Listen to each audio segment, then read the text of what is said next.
আসসালামু আলাইকুম ওয়া রাহমাতুল্লাহি ওয়া বারাকাতুহু।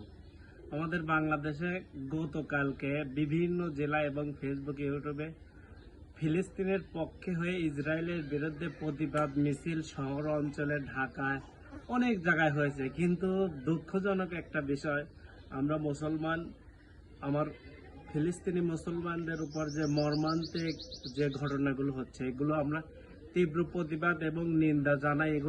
যেগুলো ইসরায়েলের প্রোডাক্ট আছে সেগুলো আমরা অবশ্যই বয়কট করব, কিন্তু বয়কটের সাথে সাথে ভাই আপনারা যারা বাটা শোরুমের দোকান ভাঙচুর করছেন এবং ওই ভাঙচুর করে ওইগুলো আবার নিজেরা পড়ার জন্য ব্যবহার করার জন্য আপনারা নিয়ে যাচ্ছেন, সেগুলো সিসিটিভি ফুটেজে বা বিভিন্ন যমুনা টেলিভিশন বিভিন্ন চ্যানেলে দেখা যাচ্ছে। ভাই এটা কোন ধরনের ইসলাম? এটা আপনার প্রতিবাদের চেয়ে আপনার তো চোরের দুর্নামে বেশি। এই জন্য ইসলাম মানলে সঠিকভাবে মানার চেষ্টা করুন। আশা করি সবাই বুঝতে পেরেছেন।